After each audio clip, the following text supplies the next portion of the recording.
There are talks. There have been talks. But the NFL is not quite satisfied with the 17-game season. They want to add one more game. And what's one more in the next couple years? Maybe 19, maybe 20. And we'll just keep adding games till we get to a basketball season or a baseball season Well, where if we have we had 80-something a games. basketball, baseball type season in the NFL, then guys would be dying on the field by week 25. Like that ain't happening. 18's a stretch. Dang, 17's a stretch.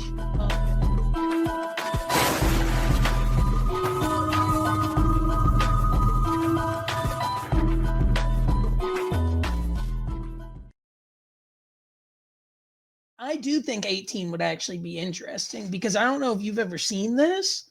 I saw this a couple years ago, but if they just added either another bye week to the season or an 18th regular season week, then the day after the Super Bowl would be on President's Day every year, and Super Bowl weekend would become a 3-day weekend. And I think that's pretty cool. That's why I kind of think maybe let's add an 18th game, but then stop after that. Oh, I see it because it'd be 2 weeks from yesterday.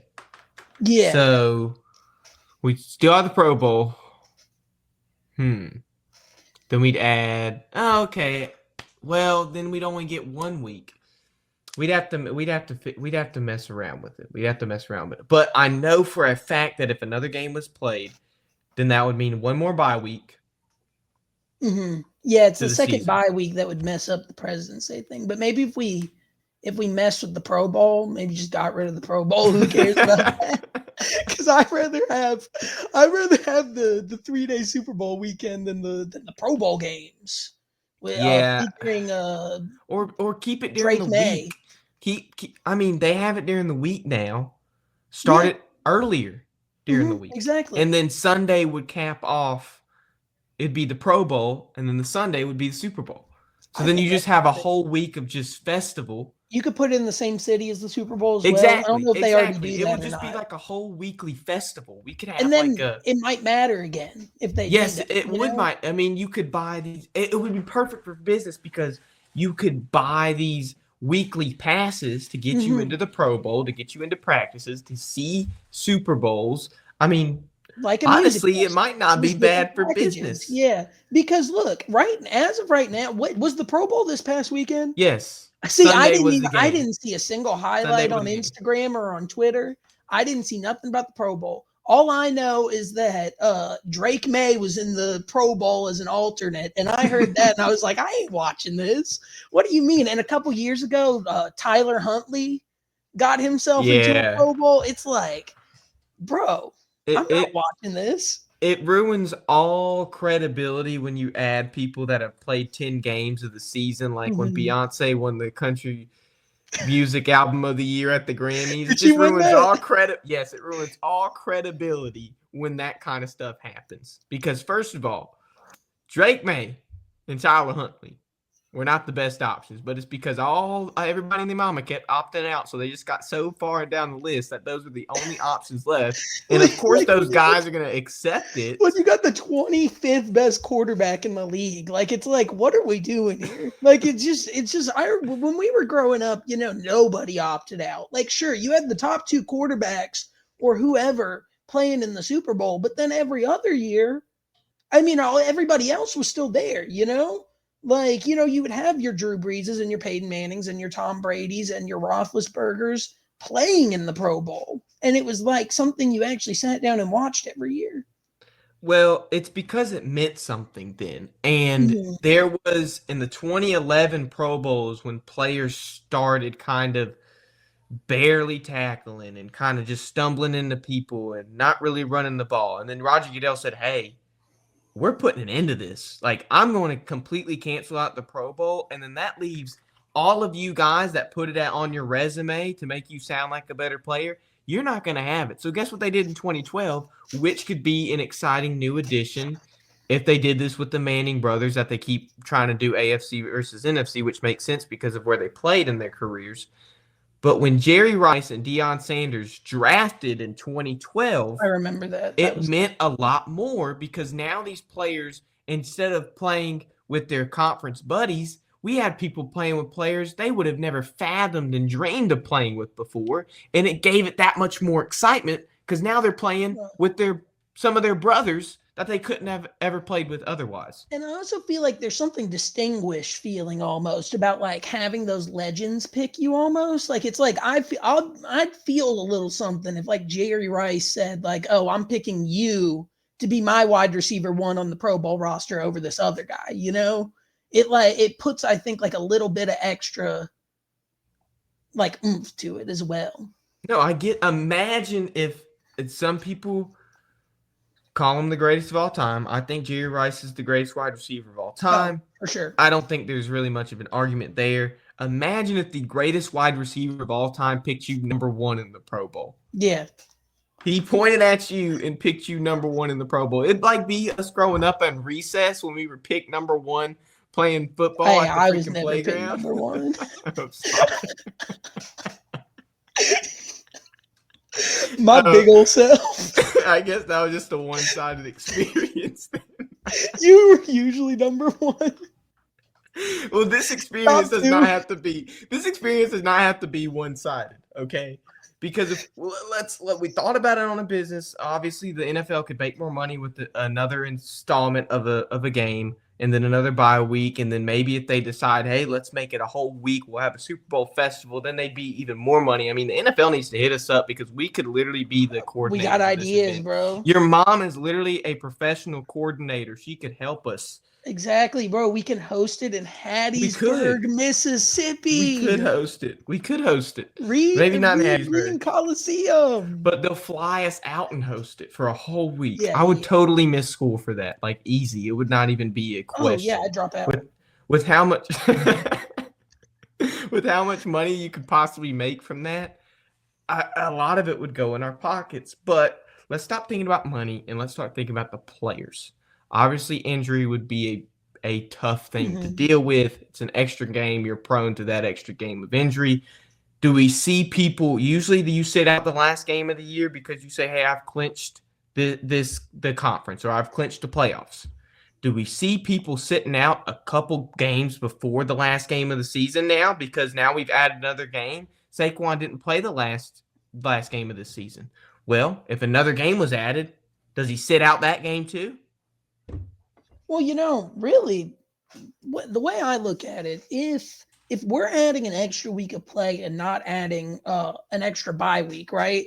What I really rather do if I'm an NFL coach, an NFL GM, whatever, I might instead of like not playing your starters the last 3 weeks of the year, I might implement like load management, like in the NFL, like in the NBA. Like imagine, okay, I'm marking off at the beginning of the season, Saquon sitting week 3, 7, and 14 and 12 or whatever, because I rather have Saquon play weeks 16, 17, 18 most of the time, right? Because we're not necessarily going to have clinched the first seed.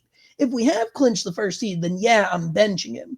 But I would almost pencil in a couple games at the beginning of the season where I'm going to have different guys not play to manage how bad that extra week is going to be on them, because 17 is already hard. 18, people are going to be like dragging themselves around by the end of it. So that's what I do. You honestly, there's good things that can come from that.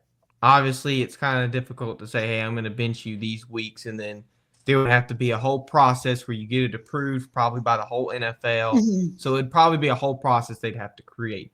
But it would also allow for player development of players that you have going Yeah. up. Like, think about it. Will Shipley played in the Commanders game. He's the rookie for the Eagles, a rookie back for the Eagles. After Saquon, they benched him because they were up so much. He ended up having over 150 all-purpose yards as a rookie in a Yeah. conference championship. Imagine if he had played a couple games in the regular season, then you would have really saw what he was made of before you got to the championship game. And instead of saying, "Hey, Will, you're up. We'll see what you can do," you're like, "Okay, Will, go out there and Yeah. like be you." Like, yeah, like I think it would definitely be plausible because if you're just like you can rotate dudes, you don't bench all of your starters on this week and this week and this week. You have two or three guys that are benched every week. Your third middle linebacker gets to play on week 3. Your fifth string corner gets to play on week 6, so on and so forth. You have your third string running back out there on week 2. Like, I don't know, and so yeah, everybody would get a chance at some point throughout the year, and you're really using your entire 53-man roster in your entire practice squad, probably. And I think you're right. That actually would help a lot with player development. Well, if you end up using and utilizing that entire 53 men on your roster, does it allow for a higher roster cap? Are we saying, hey, since we're using these many people, we got to have these emergency guys on standby if something happens? Do we raise the cap? Do we raise the practice squad cap? How do we go about that? Instead of 53, do we go to 60? Instead of 12 men on the practice squad, do we go to 15? That's tough because NFL rosters are already huge, especially with you having an entire practice squad as well. And there's there probably is plenty of talent out there, but I feel like it would be kind of hard to start filling this if we go up to like a whole 60-man roster. But I could see adding 2, 3, 4 to the roster cap, like bringing it up to like maybe 55, 57, and then maybe a couple to the practice squad. But I think 60 is a little too much. I don't know about you. I'd agree because if you get to that high of a roster count, then you would almost have to. It would Raise have the to. cap You'd have to raise the cap. drastically. That's You'd have to raise the another cap. That's the that's only another issue. 7 guys you're paying, like, not starter, but main roster money. Like even 57 is a lot when you think about it. Like, I think 55 is the highest I'd go. And you're Because then only you have to get adding a one whole game. new. Yeah, because you're only adding one game. And you still have the practice squad. Not a lot of people, though, elevate from the end of the year. So now we're going to get into the question of, okay, now there's going to be a lot more practice squad elevation in the middle of the year due to all the rotation they're going to be doing because of this extra game and because of your proposal. Yeah. Yeah, I think it's an interesting concept. I think it'd be cool.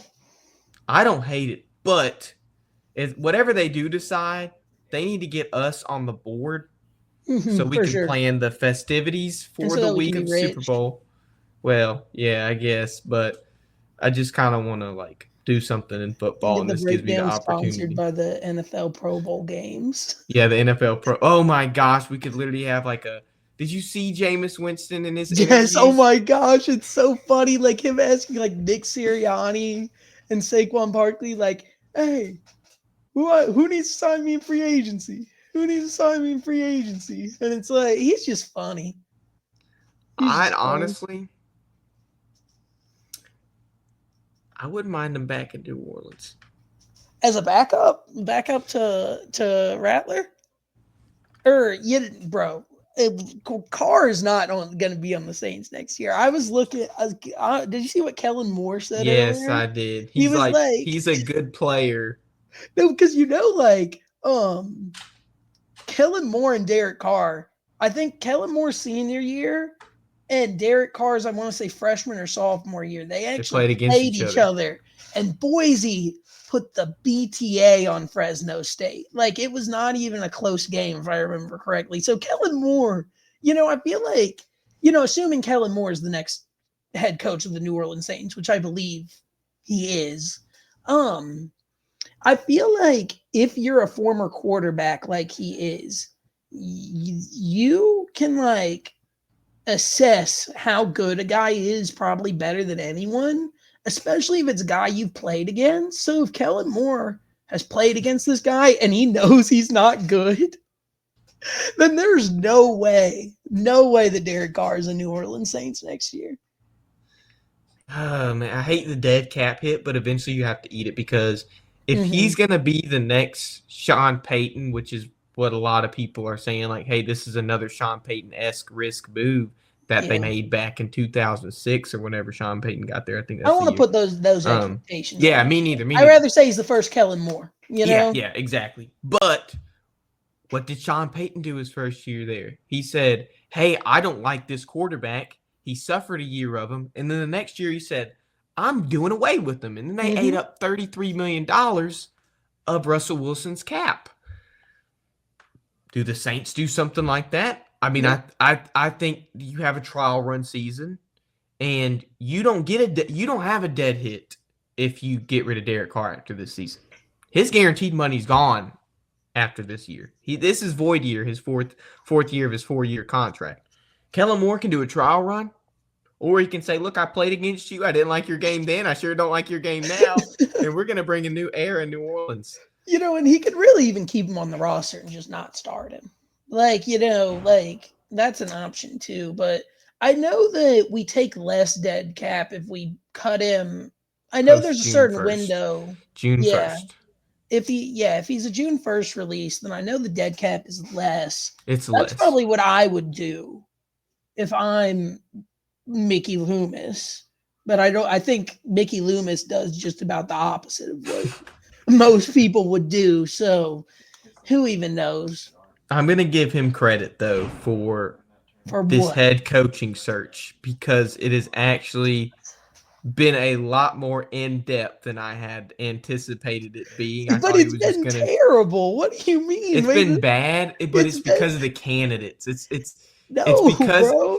it's because of his mistakes he had made for so long in the situation he has New Orleans in now, to where nobody wants to go coach there. And because Kellen Moore is young and impressionable, he's like, oh, you can come to New Orleans. You can come here. You can be a head coach, buddy. Bro, I'm giving. how He's like old a is Kellen genie, Moore? like Kellen 38. He's only Moore's like 38. younger than our dads. Like Oh, he's probably by 36. far, He's 36. bro. Isn't that Derek Carr's age? No, Derek Carr's probably like Oh, 33, 33. 34. Okay, yeah. Yeah. They're Because when they played in college, I think Derek Carr was a freshman and Kellen Moore was a senior. But I think the head coaching search has been terrible because everybody else has had their head coach for 3 weeks. And I'm not even going to blame the stuff Mickey's done in the past on why we can't sign a head coach. I think it's because of that dumb interview he did a month ago where he was running his mouth off for an hour and saying, oh, this job's desirable because there's only 32 of them in the entire world. So, you're going to just have to deal with the fact that we're negative 200 million, whatever, in cap space and have Derek Carr at quarterback and we're paying Unc Cam Jordan $800 million. Like, no, I blame what he's doing right now.